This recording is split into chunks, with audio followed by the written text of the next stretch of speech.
Happy Saturday, guys. Really quick, before we go ahead and get started, let me know if we're dropping frames at the moment or if you guys can see me clearly.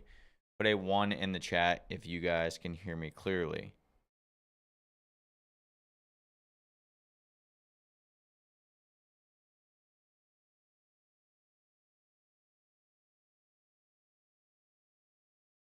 Guys, we are absolutely hustling right now. We have the developer team is working 20-hour days. Our closer team is working nonstop, getting all these deals closed. You guys should be getting a ton of notifications. We're nearing closing a shit load of the deals that you guys have submitted, which is very exciting here, especially as we started to dial in the leads that you guys have submitted. I know that we were working over some hurdles in the beginning, making sure that you guys were submitting the correct appointments, but now it seems that we've got it dialed. A lot of the appointments that you guys are actually submitting are good quality, and we're working near deals finally on almost all of them. So very, very exciting stuff. But if you guys can hear me clearly and see me clearly without it buffering, put a 1 in the chat. I would love to know if you guys are able to see this clearly here.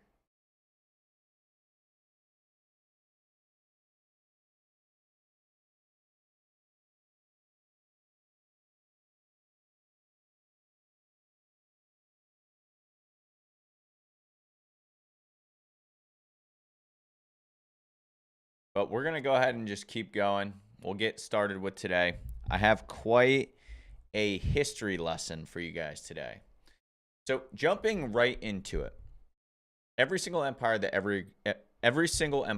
ever existed, Rome, the Ottomans, the British, America, they all had the same two types of people. The ones who built the wealth that lasted generations, the dynasty, the names that you still recognize a few thousand years later, and then the ones that worked until they died with nothing and created no legacy whatsoever. The ones with no name, no trace that they ever existed. And the main difference between them was never talent. It was never education. It was never luck. It was just one thing. And it's the one thing that nobody seems to teach anywhere that we look. And we keep looking for this one solution. So here's what they told us. Here's what they told me. Go to school, get good grades, get a degree, get a job. That's the next step in this equation. That's what they told us. You work hard, you save money. That's the program. That's the single script that they gave every single one of us constantly. And here's what they told us. They kept telling us to go work hard, save money, retire at 65 years old. That was the script. That was the program here. And if you're being honest with yourself right now, like viscerally honest, like that it doesn't work. You've watched it not work constantly. You've watched your parents follow that script, and the system that was ultimately supposed to protect us, it was never designed to make us wealthy. It was designed to make us useful. There's a massive difference in that. The modern education system, the one that we both went through, it was designed in the 1800s. It was modeled after the Prussian education system.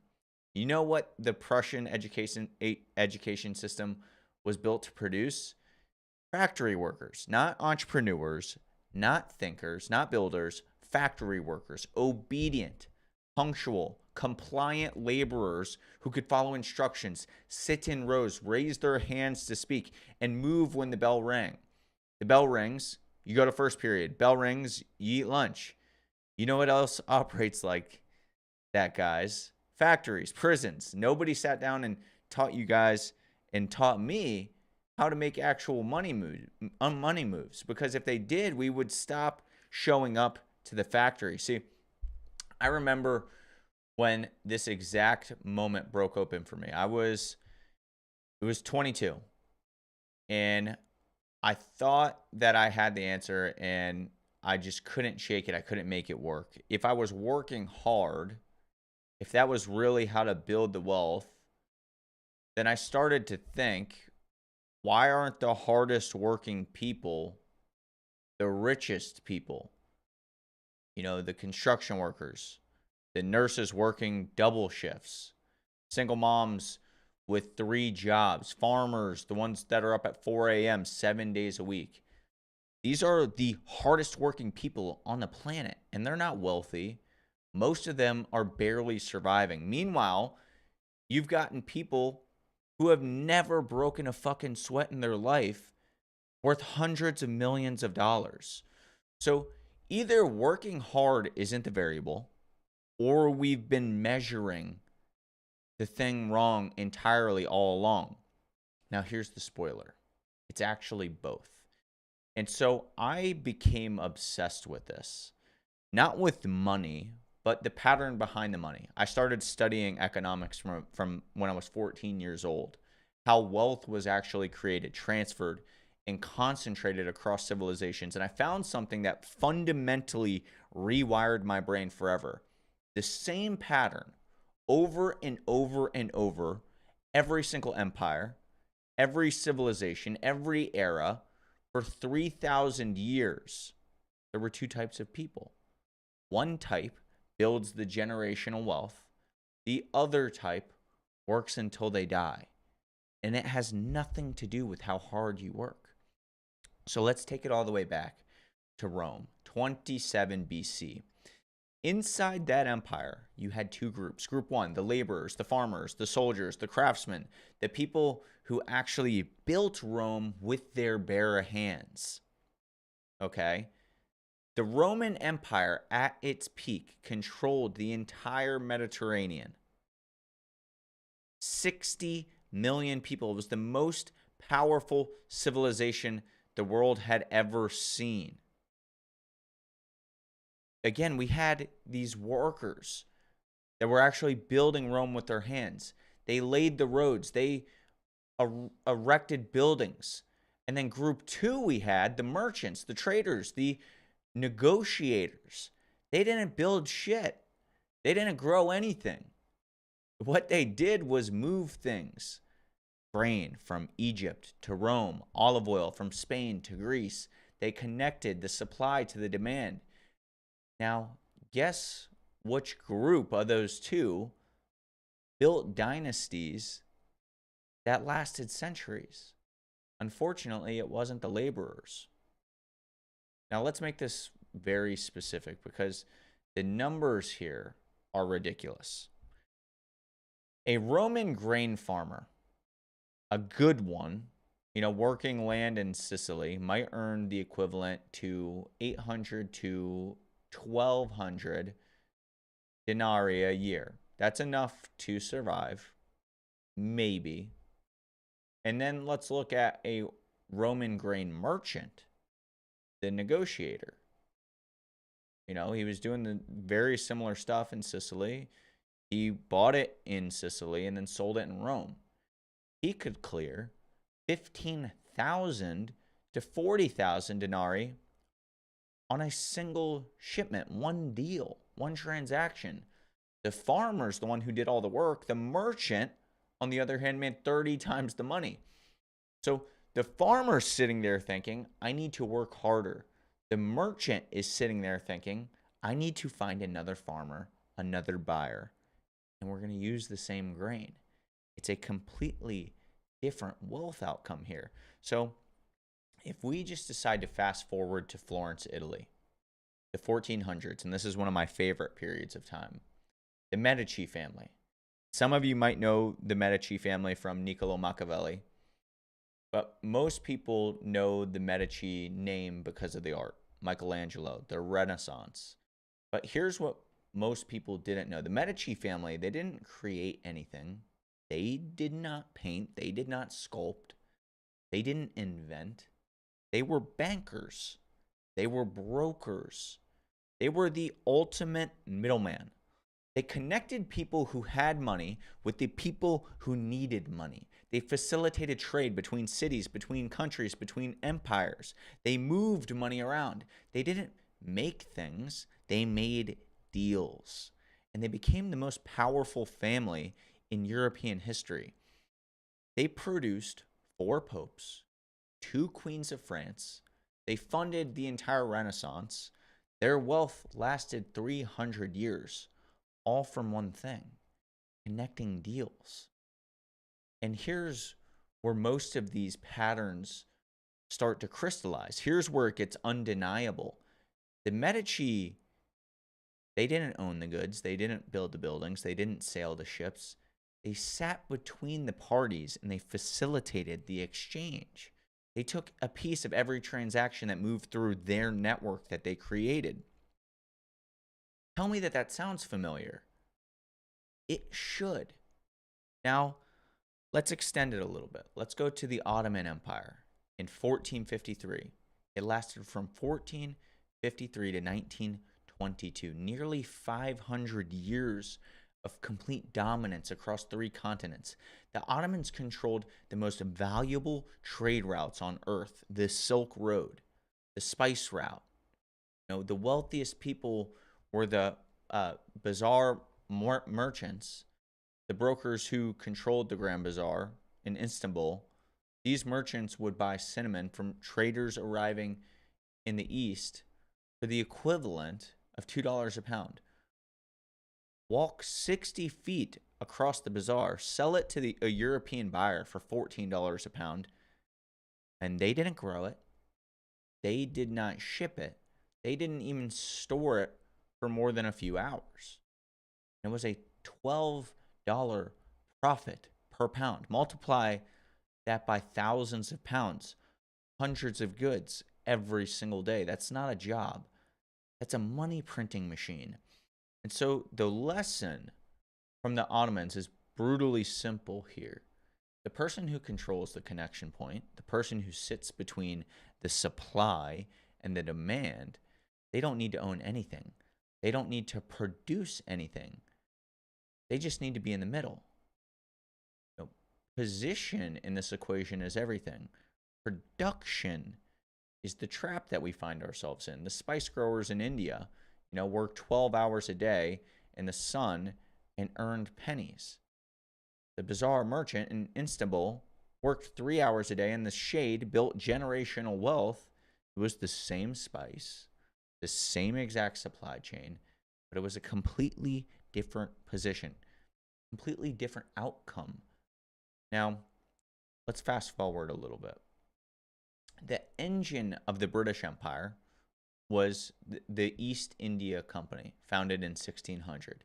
And the East India Company was, listen to me carefully, guys, a middleman operation at industrial scale. They didn't grow tea. They didn't weave cotton. They didn't mine spices. They connected the producers in Asia, the consumers in Europe together. They brokered the deal. And they became the most valuable company in human history. Adjusted for inflation, the East India Company was worth $7.9 trillion at its peak. Trillion with a T. All from connecting deals here.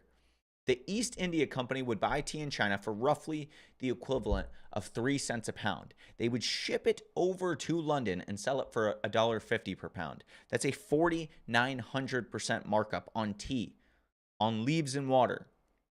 They didn't grow a single tea plant here. They didn't own a single plantation at the beginning. They owned the connection. They owned the route. They owned the relationship between the person who had the product and the person who wanted it. The people picking the tea, they ended up broke. The people shipping the tea, they're doing okay. But the people connecting the deal, they're the ones that built the empire. And so here's the uncomfortable truth in this whole thing, the truth that nobody wants to say out loud because it sounds wrong. It sounds unfair. And quite honestly, it sounds like it shouldn't be true. But it's been true for 3,000 years, and it will be true for the next 3,000 years. Money does not flow to the person who does the most amount of work. Money flows to the person who moves it every single time. You were told, and I was told, the exact opposite. We were told that hard work here equals wealth, and that you can either believe that, you can be right about that, or at the end of the day, guys, we can do the right thing and be rich, but we cannot do both. Think about Jeff Bezos, Amazon. Does Amazon manufacture most of what it sells, and especially when Amazon was just starting out. No, hell no. Amazon connected buyers with sellers. It was a marketplace. It is the Grand Bazaar of Istanbul with a Wi-Fi connection. Warren Buffett, Berkshire Hathaway. Does Buffett build companies from scratch? No. He moves money around. He connects money with the opportunity. He's a financial merchant. So let's keep bringing it home. The current empire, America, who are the wealthiest people in America? Jeff Bezos, Amazon. Again, does Amazon manufacture most of what it sells? No. Amazon is the connection. Berkshire Hathaway is the connection. These are movers. These are middlemen. The pattern isn't hidden. It's literally screaming at us from the Forbes 400 list. So let's define these two types clearly, because you see this, and once you see this, you really and absolutely cannot unsee it. So think about this. The producers, they create the thing. They build the thing. They trade time and skill for the money. They're paid for their effort. And then we have type 2, the connectors. They move the thing. They don't create it. They don't even need to touch it. They connect the person with who has it to the person who wants it. And they're paid for their position. Producers are capped only by their time. There's only so many different hours that they can work. Connectors are capped by their network. And networks can scale indefinitely. This is the fundamental split here. This is the fork in the road that determines everything. So you might be asking yourself, if this pattern is so obvious, why doesn't anyone just teach it? Because the system needs more producers. The system needs laborers. The system needs people who believe that hard work is the path. Because if everybody understood that real wealth is in the connecting, in positioning yourself between the supply and the demand, what would the laborer do? No, they would switch. If every Roman farmer realized that the grain merchant was making 30 times more than his income, would he keep farming? Absolutely not. And so the system has to keep the producer mindset alive. It has to keep telling you that hard work is noble, that grinding is virtuous, that your reward is on the other side of this hard work. But I hate to tell you, it's not coming. Not from labor alone. It never has and it never will. Hard work in the wrong position is a guaranteed way to stay broke. That's not my opinion. That's 3,000 years of data that we just dissected here. So, number one, they found a supply.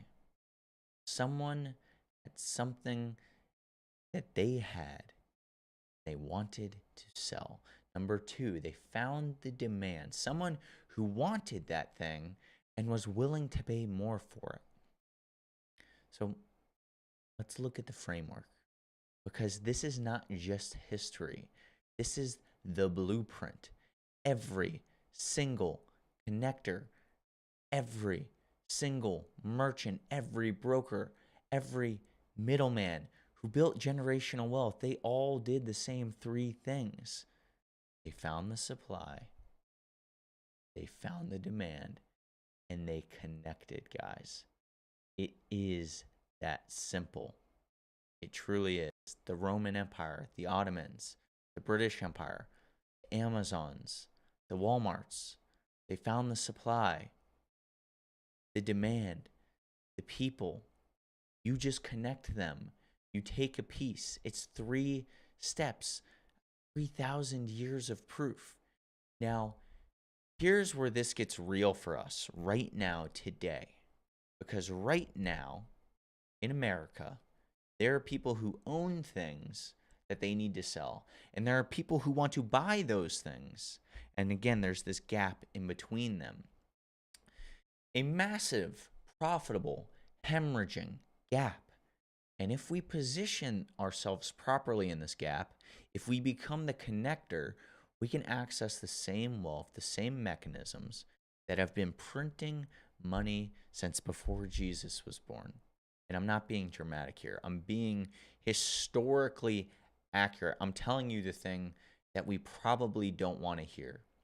So let's look at the example with my favorite topic, real estate. Right now, they're homeowners. We'll use an example, Maria. She inherits a house. It needs $40,000 in repairs. She doesn't have it. She wants 155 grand tomorrow. The house is worth, let's say, around $300,000 fixed up. Now there's this investor, David. He has around 200K that he's willing to put into a property that he'll flip. He'll pay 175K for that all day long. Maria wants it for 155K. David will pay 175K. There's a $20,000 gap. And whoever connects these two people takes that $20,000 gap. You didn't need to own the house. You didn't need to fix the house. You just connected the deal. That's the East India Company modeled in your zip code. So let me show you what this looks like stacked up. One deal a month. Let's say it's a $10,000 average with a $2,500 take home. That's $30,000 a year. You know where that puts you in America? That puts you in line with most corporate jobs in America, from the comfort of your own home, from connecting deals with no degree, no 60-hour work week. But if we dial it up to 2 deals a month, that's $60,000. 3 deals a month, that's $90,000. I realize there's an extra zero there, but oh well. But at $90,000, you don't need employees. You didn't need an office this whole time. And you didn't need a license. And you didn't need capital. We just understand the pattern. And now we finally do. Now, I know what you guys are probably thinking. Like, hey, that's not real work. You're literally just connecting people. And what I have to say is, yeah, exactly. That's the whole point of all of this. You and I, we were both programmed to believe that value equals effort. But did Jeff Bezos, and I know this is a funny example, but did Jeff Bezos pack your last Amazon box? Did the Walton family stock the shelves in Walmart? Did Warren Buffett get on his hands and knees and build houses, build companies? No. They were just connected. They moved, they positioned. And so you can either sit back and judge the model, or you can deploy the model. The people judging it, they were the Roman farmers. They were broke. So quite literally, you can either be right and be broke, or you can be rich. And this is the moment, guys. Right now, 2026 is unlike any other moment in history for connectors. In Rome, you needed ships. In the Ottoman Empire, you needed a stall in the Grand Bazaar. With the British Empire, you needed a royal charter with a fleet. Right now, you need an iPhone.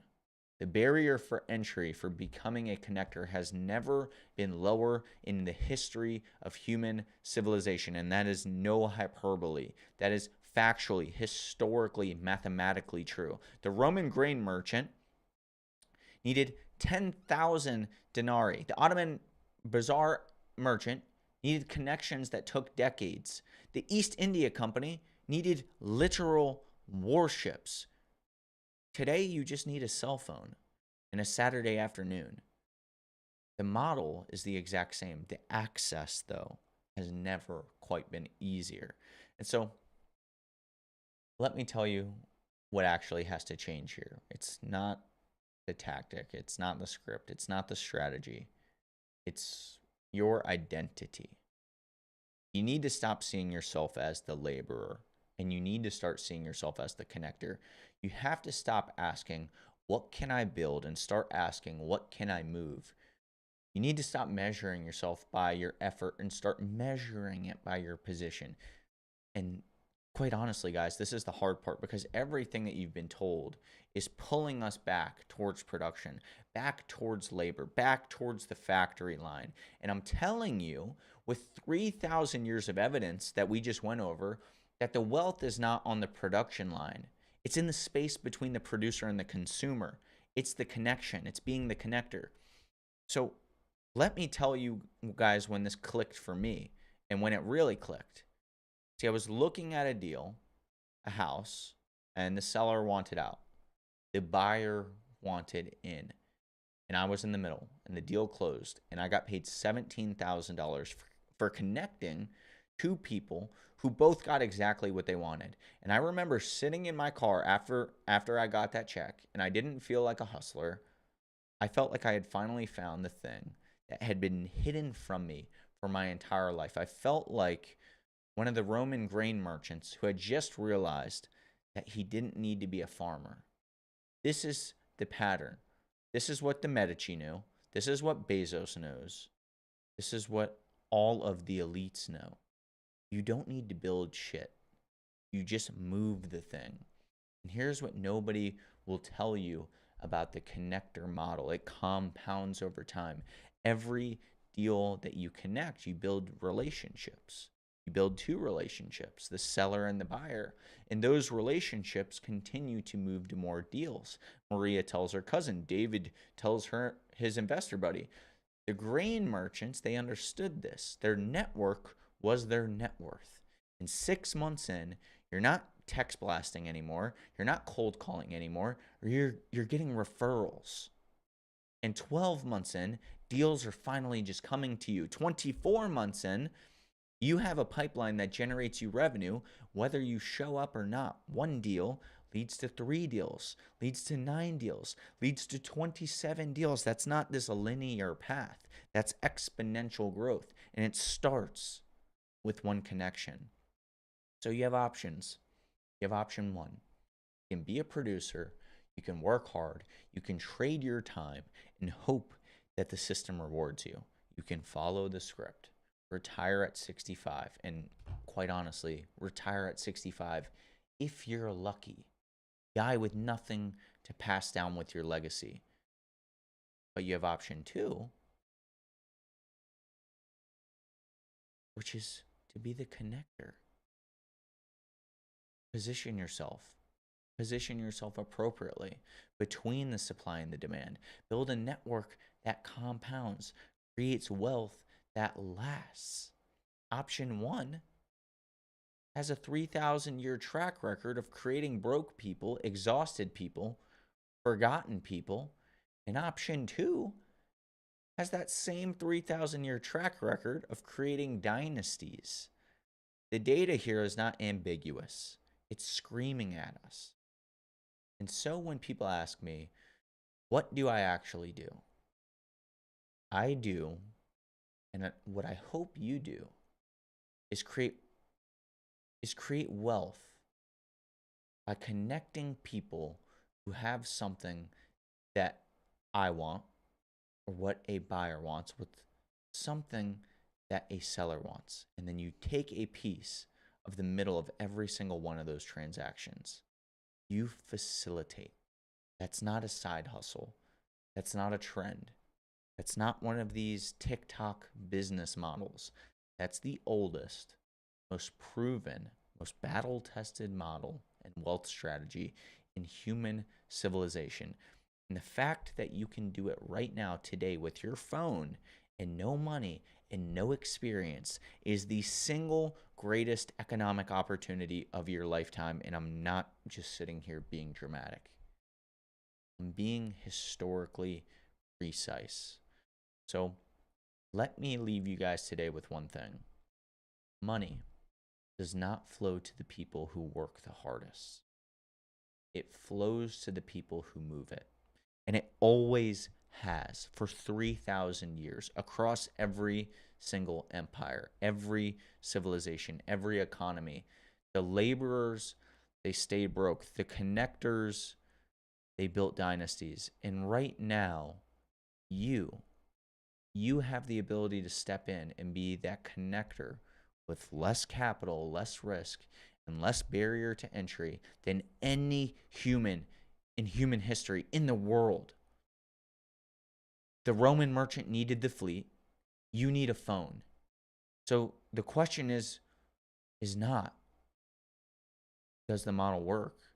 3,000 years of evidence says it works. The question is whether you want to keep being a producer or if you want to step into the gap and build something that actually lasts. And that's not me telling you guys a pitch. That's the pattern. And this pattern does not lie. So, guys, if this video rewired your brain, if you felt the shift like I did, do me a favor. Drop a comment, hit subscribe, and in that comment, I want to know which of these empires hit the hardest for you guys. Was it the Romans? Was it the Ottomans? Was it the British? Was it the Americans? I want to know which one made it click for you. And if you're watching this live series that we're doing, if you've been following this journey, you already know the deal. I will see you guys Monday for day 13. Let's get to work. I hope that this changed your guys' lives. I will see you guys Monday at 5:30.